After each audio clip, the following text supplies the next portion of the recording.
Hi, I'm Susan Blaine, and we're back with Leanne Lee from Harmony House. She's the program manager, been doing some great work for the last 14 years. And we're talking about Harmony House's support system in the community. And who are they helping? They're helping women and children that have fled violent situations. And once they've taken a step towards help, they've got to heal, and then you've got to rebuild. So share with us what some of those support systems you have in place you've developed over the years that are really making this possible for women and children. Sure. So there are a variety of programs of support and service that we offer to women and children who access Harmony House. So I would say first and foremost, we recognize that women are the experts of their own experiences. And so we don't tell women what they need to do.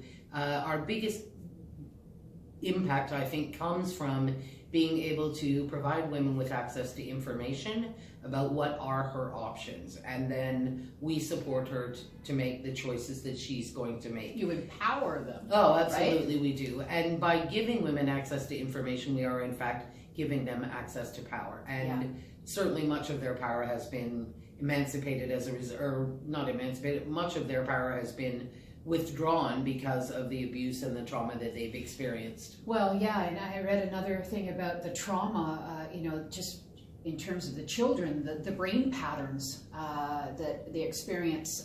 The patterns in the brain are the same, PTSD, are the same as soldiers that have been exposed to combat. So you've got to deal with that trauma, right? That's You've very got true. Group and individual counseling that's available through Harmony House. You've got empowerment workshops and tools to help them build that sense of self back up, which is so important, right? Yeah, one of the most effective groups I think that we run is Building Spirits, Changing Lives. So that's a process. It's a process where we encourage and support women to rebuild their own sense of self or their own individual agency, and then as women are moving further along that journey, we, as part of the group, create the opportunity to be part of building their own network of support, because we recognize that women, we can do all that we can while they're staying with us, but if they just go back into the community without maintaining some level of support or without a support network in place, then we know that isolation is one of the greatest drivers of women returning to abusive situations. So the idea behind the bigger Building Spirits, Changing Lives program is to try to assist women to rebuild themselves and then rebuild their capacity to be part of a network of support, not only for themselves, but for other women as well. Yeah, and you're really changing patterns. Ingrained patterns, thinking patterns, emotional patterns, in some cases that are generational. That's very true. The impact of violence on women and children is profound, and it impacts every single area of their life. And we've chatted, Susan, about one of the most difficult jobs for me is to try and help mothers understand that despite their very best efforts, their children are impacted by what's been going on in their home. And often if we're not addressing and recognizing that children have their own unique needs as a result of the violence, then children don't get the support and the help that they need to learn that there are different ways of coping with all of this. Certainly some children learn that, if they come from a home that's really violent, they learn that if I hit people, if I yell and shout louder, then I'm going to get what I want. And we create opportunities through group programming and individual support for children to learn that there are other ways. There are other ways, more effective ways, absolutely. For sure. Yep.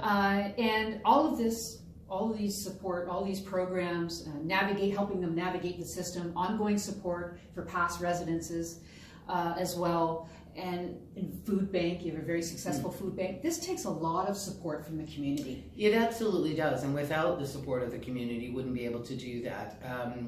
Without getting really political, I think it's important to know that first aid shelters are funded by what they call a per diem amount.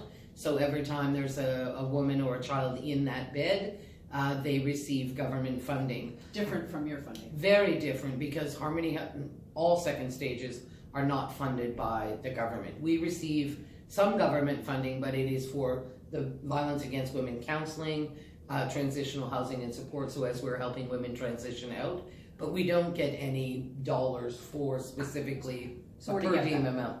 We have to look to the community, and without the community, so many for of fundraising Absolutely. efforts, Royal LePage, I understand, has been a big supporter for They the last have. 5 years. So corporate Absolutely. support. And we seek out partnerships and try to build relationships with the corporate world as a way to continue to be able to offer those programs. Yeah, you know, it takes a village, it takes a community. It's very true. To help and make a difference. And victim, survivor, thriver. Yeah.